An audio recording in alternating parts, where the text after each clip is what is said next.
Hey, ¿qué tal, mi gente? Bueno, esta es la sección número 2, por si te integras ahora. Y desde la sección número 1, la pasada, estamos hablando del tema de Guyana y Venezuela. Usted sabe que el ingeniero Juan de Dios es experto en temas internacionales, geopolítica y esos asuntos. Pues, ¿qué mejor que él que venga a hablar aquí, como siempre hablamos, el lenguaje llano, que todo el mundo nos puede entender? Entonces, ingeniero, tú estabas diciendo de la última parte, Sí, de la Corte Internacional de de Justicia, que justicia. Venezuela dice que no lo reconoce, mientras Guyana dice que sí, que lo reconoce. Entonces, de manera unilateral, Venezuela decide de ir a un A referéndum un o un referendo. plebiscito, donde entonces fueron convocados 20 millones de venezolanos, supuestamente votaron el 50%, es decir, 10.8 millones. 10.7 millones, como usted dice, 10.8 millones de venezolanos, y supuestamente más del 95% votó a favor de que el Esequibo sea parte de Venezuela. Y de hecho, por eso de una vez, Maduro mandó a actualizar los asuntos de los libros y los mapas, que ya se publique que esa zona ya no está en disputa ni en conflicto, sino que es territorio venezolano.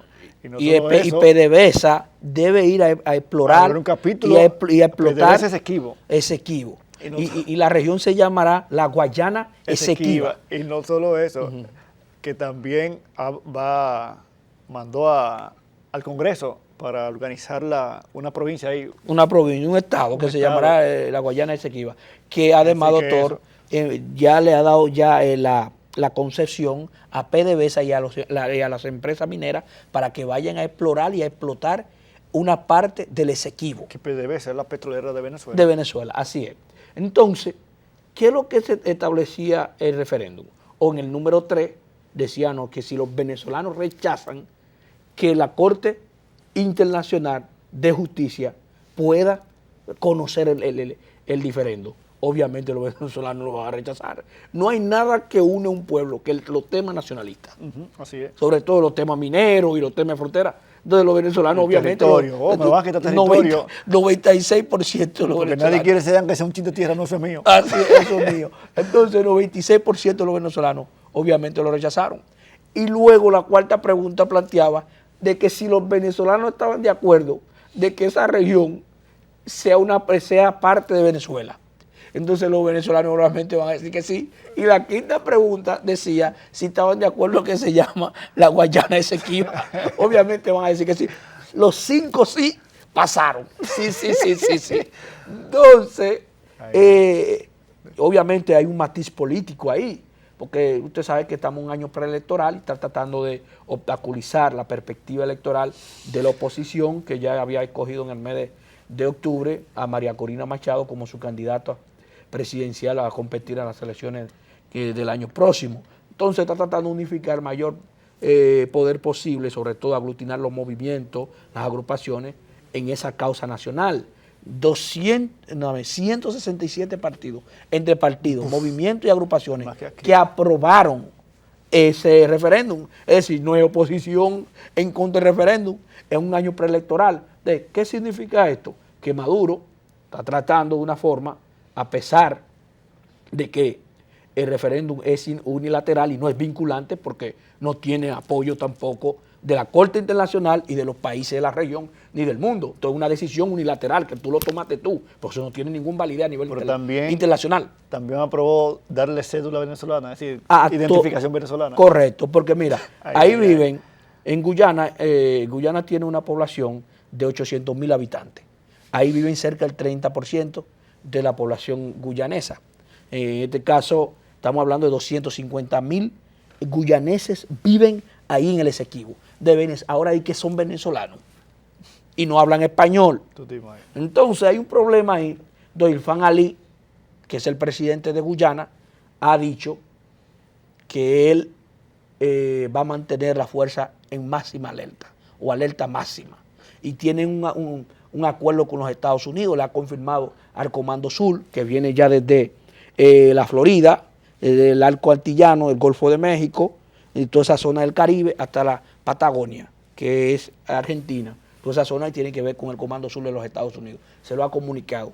Y en este año según lo que se prevé y lo que se dice, que al final del año va a ir para Estados Unidos el vicepresidente de Guyana a firmar un acuerdo para que Estados Unidos tenga bases militares ahí en Guyana. La situación es complicada, estamos en un pico de tensiones diplomáticas entre los dos países. Oye, pero eso es pleito y lío por aquí, por allá, acullá y más allá. Desde Rusia, Ucrania, Israel, y Hamás, Palestina, bueno, Hamás. Sí. Ahora viene a encender el asunto Venezuela, Guyana, más cerca de nosotros. Sí, entonces República Dominicana debe estar al tanto de eso, pero siguiendo el hilo ahí, doctor, entonces que en el año 1966 no se pudo resolver, ahí se mantuvo las disputas, pero entonces en el año 1982 se intentó resolver a través del mecanismo de buenos oficios de las Naciones Unidas, que es un sistema de arreglo pacífico que tienen las Naciones Unidas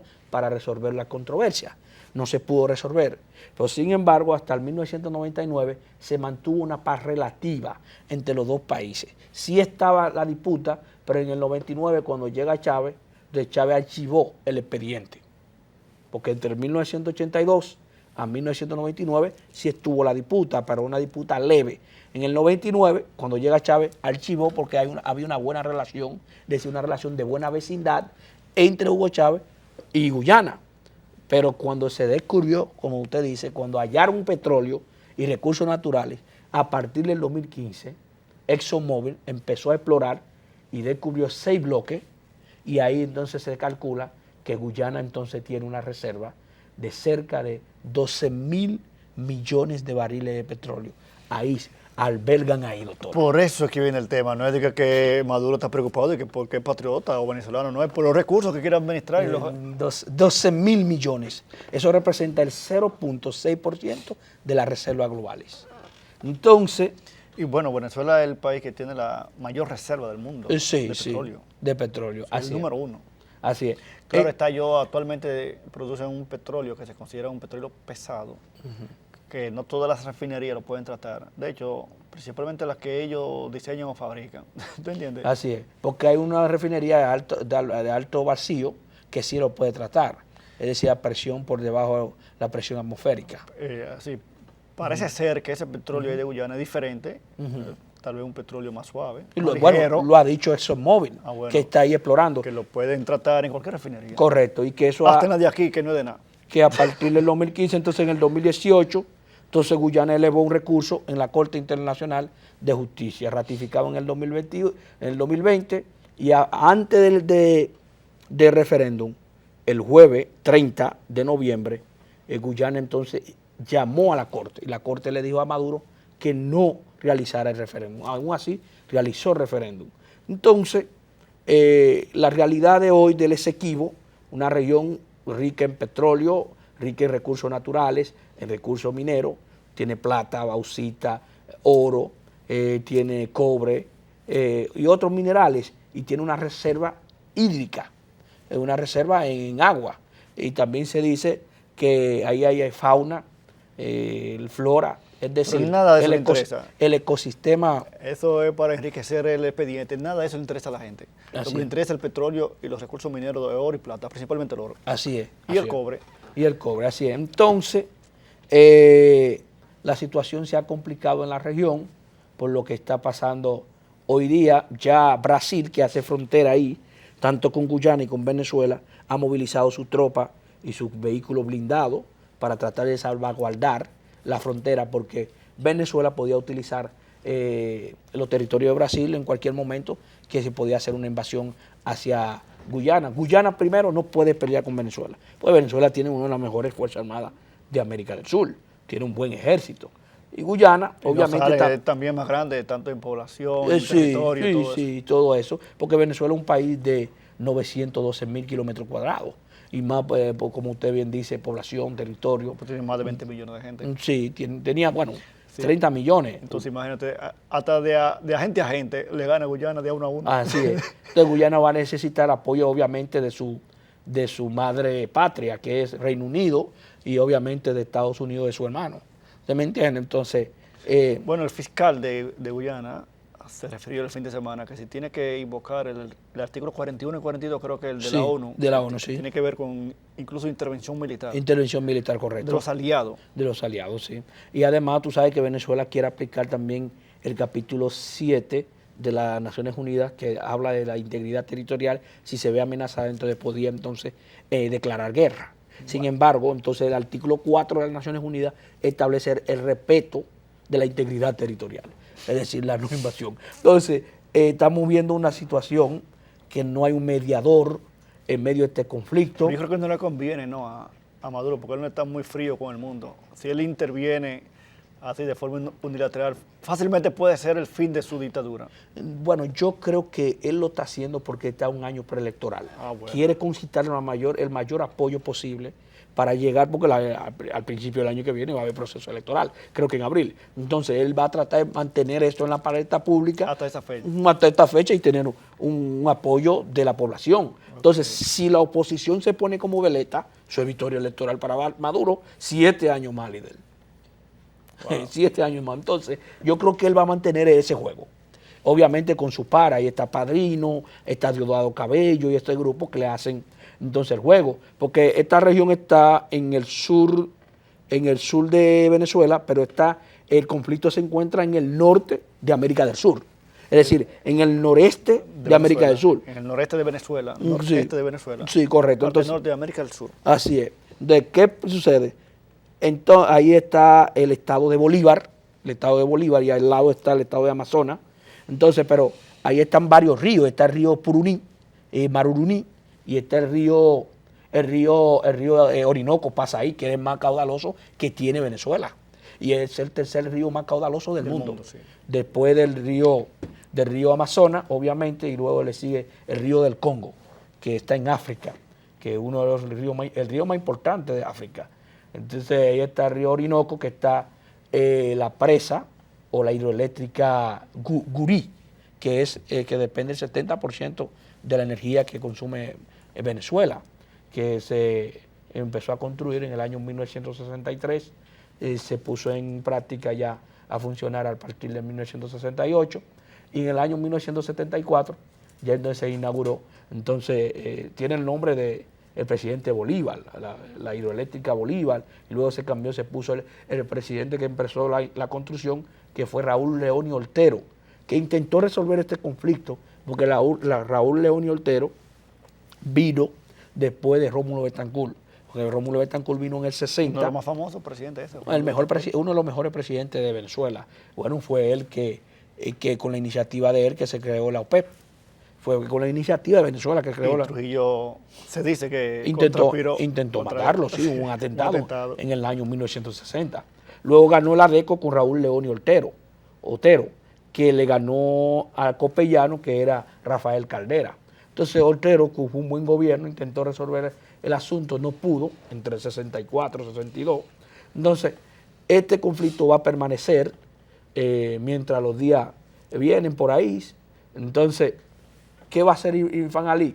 Y hay que decir que República Dominicana debe estar al tanto, porque República Dominicana firmó un acuerdo con Guyana, según lo que República Dominicana iba a construir una refinería en Guyana, donde iba a tener participación. Participación, sí. Correcto, tener un 20% de participación. Sí. Iban a buscar también, y Guyana iba a tener un 20%, y también iba a buscar una empresa extranjera para ver si financiar el proyecto. Lo importante es que nosotros íbamos a tener participación, y en esa misma región donde se iba a construir la refinería es que está en controversia. Hay parte del problema.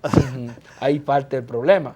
Entonces, lo importante de esto, doctor, es que Brasil, que ahí está el presidente Lula, que es un aliado de Venezuela, que ha mandado un mensaje de unidad, un mensaje de resolver el conflicto de manera pacífica, pero estos conflictos así de nacionalismo no se resuelven así. Ya después que Maduro dijo, desautorizó al tribunal más importante de la humanidad, que es la Corte Internacional de Justicia. Entonces, y eso también pone a Venezuela en un estado de desesperación. ¿Por qué pone a Venezuela en un estado de desesperación? Si los jueces estaban analizando, tú le das argumento a los jueces para que fallen a favor de Guyana. porque tú estás desesperado. Primero tú lo estás descalificando como corte para reconocer el asunto. Y luego tú llamas un referéndum de manera unilateral que no es vinculante. Entonces, ¿cómo se queda Guyana? Tranquilo. Tiene su fuerza ahí y sigue administrando la Guyana Esequiba. La Guayana Esequiba. Que hay que decir algo importante, doctor, existían tres Guyanas. Estaba la Guyana francesa, sí, que existe ahí todavía, la Guyana inglesa, que hoy la República Cooperativa de Guyana, y está también Surinam, que era la Guyana holandesa, que hace frontera ahí con Guyana, sí, que Surinam, que vino aquí el presidente Santoki, vino aquí a la República Dominicana, que le pertenecía a la corona de los Países Bajos. Entonces, Brasil... vamos a hacer una pausa. Sí. Está bien, vamos a la pausa.